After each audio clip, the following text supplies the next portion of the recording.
I know, अगर मैं आपसे कहूं कि हमारे एंशियंट इंडियंस हमसे कई ज्यादा स्मार्ट और कूल थे तो शायद आप यकीन नहीं करेंगे। लेकिन मैं पूरी तैयारी के साथ आई हूँ। इस वीडियो को लास्ट तक देखिए। आज हम पोल्यूशन, ग्लोबल वार्मिंग और क्लाइमेट चेंज जैसी प्रॉब्लम से परेशान हैं और हम सोचते हैं कि इनका सोल्यूशन कोई हाईटेक फ्यूचर हमें देगा। लेकिन शायद इन चीजों का सोल्यूशन हमारे फ्यूचर में नहीं बल्कि हमारे पास्ट में ऑलरेडी प्रेजेंट है। एंशियंट इंडियंस के पास इन प्रॉब्लम्स के ऐसे सोल्यूशंस थे जो अब हमें रिडिस्कवर कर लेने चाहिए। तो चलो देखते हैं 5 ऐसे जीनियस तरीके जो ये साबित करते हैं कि हमारे एंशियंट इंडियंस असल में इको वॉरियर्स थे और हमसे कई ज्यादा कूल भी। चलो जंगलों से शुरू करते हैं। आज हम बात करते हैं नेशनल पार्क्स की या रिजर्व्ड फॉरेस्ट की। लेकिन क्या आप जानते हैं कि एंशियंट इंडिया में सेक्रेड ग्रुप्स हुआ करते थे या फिर जिन्हें कहा जाता था देवरा काडूस। ये ऐसे जंगल हुआ करते थे जहां पर डू नॉट डिस्टर्ब का साइन नेचर खुद या रिलीजन से जोड़कर कहें तो भगवान खुद लगा दिया करते थे।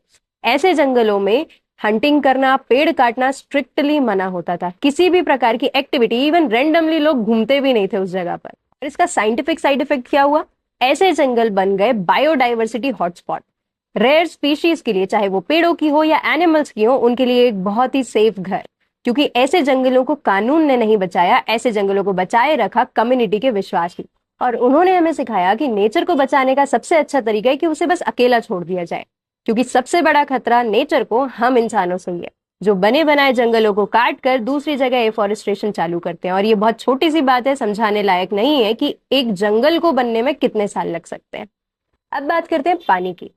आज हमारे शहर में अगर 1 घंटे 2 घंटे के लिए पानी ना आए तो हम परेशान हो जाते हैं, पैनिक क्रिएट हो जाता है। लेकिन राजस्थान और गुजरात जैसे इलाके जहां पर सूखा पड़ता है या जहां पर पानी की कमी है, उस समय भी हमारे इंडियन एंसेस्टर्स के पास पानी के इलाज हुआ करते। इनके पास पाइपलाइंस नहीं थी, बट उनके पास थे जोहाज और बावलीज। जोहाज असल में सिंपल से डैम हुआ करते थे जो मिट्टी और पत्थर से बनते थे। बारिश के समय इनमें थोड़ा बहुत पानी स्टोर होता था जो over the period of time जमीन सोख लेती थी और वाटर टेबल को रिचार्ज कर देती थी। वैसे ही बाउलीज सिर्फ कुएं नहीं थे, आर्किटेक्चरल मार्वल थे। क्योंकि ये पानी को स्टोर ही नहीं करते थे, ये असल में उसे ठंडा भी रखते थे। और ऐसे स्ट्रक्चर बनाए जाते थे जो सोसाइटी के लिए, कम्युनिटी के लिए एक सोशल हब भी बन जाते थे। आज हमारे पास पाइपलाइंस तो है, लेकिन वाटर सप्लाई की फिर भी समस्या है। हम अपने नदियों को या पानी के किसी भी रिसोर्स को गंदा करने से पहले जरा भी नहीं सोच रहे हैं, अलग अलग बहाने ढूंढ रहे हैं उन्हें गंदा करने का रादर। और साथ में अंडरग्राउंड वाटर लेवल की क्या हालत है इसकी तो हमें पड़ी ही नहीं, क्योंकि हम सिर्फ ढूंढ रहे हैं टेम्पररी सोल्यूशंस। बल्कि जरूरत है कुछ ऐसे मेजर्स अपनाने की जो परमानेंट सोल्यूशन की तरफ हमें ले जाते हैं। अब बात करते हैं खाने की। आज जो हम फार्मिंग करते हैं उसमें ज्यादातर केमिकल फर्टिलाइजर्स यूज होते हैं, जिनके कारण ना तो क्रॉप्स हेल्दी बचे हैं और ना ही हमारी मिट्टी। हमारे एंशियंट इंडियंस के पास एक ऐसा वेपन था जिससे वो ऑर्गेनिक फार्मिंग करते थे, और इस वेपन का नाम था काउ। असल में ऑर्गेनिक फार्मिंग में वो यूज करते थे पंचगव्य। पंचगव्य एक ऐसी चीज थी जो गाय से मिलने वाले 5 प्रोडक्ट से मिलकर बनती थी: गोबर, गौमूत्र, दूध, दही और घी।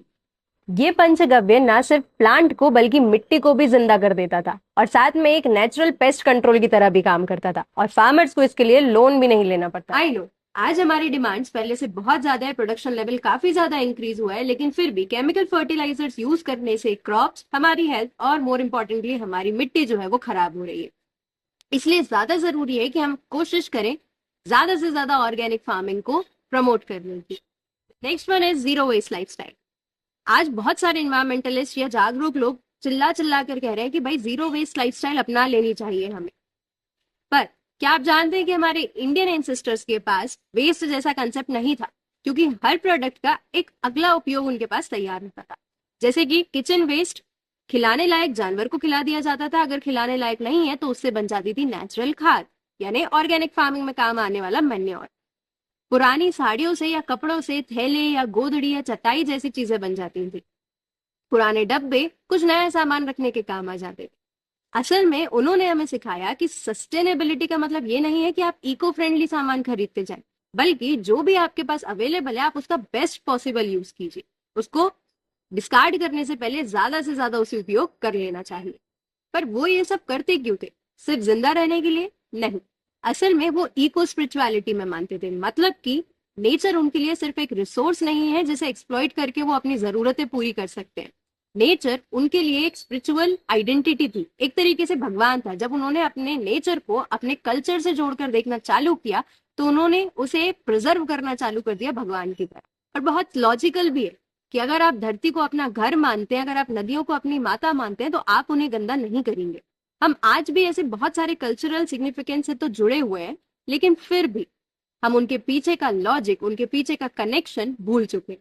इसलिए बस हम प्रैक्टिसेस, रिचुअल्स को तो करते ही आ रहे हैं कंटिन्यू, बट मेन जो हमारा कनेक्शन होना चाहिए नेचर के साथ, जो उसे प्रिजर्व करने का, उसके साथ एक बैलेंस में रहने का जो सिग्निफिकेंस है, उसे भूल रहे हैं। तो आज अगर हम बायोडिग्रेडेबल टिश्यूज यूज कर लें या मेटल स्ट्रॉ यूज कर लें, हम फिर भी उतने सस्टेनेबल नहीं हो पा रहे हैं जितने हमारे एंसेस्टर्स थे।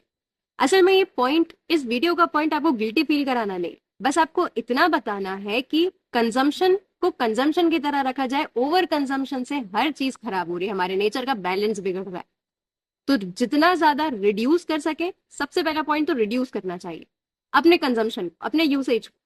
दूसरा, रीयूज करना चाहिए, क्योंकि रिसाइकिल जब हम करने जाते हैं तो वो भी हमें एक सस्टेनेबल प्रैक्टिस लगती तो है, पर असल में उसमें जितना पानी लगता है वो भी सस्टेनेबल नहीं है।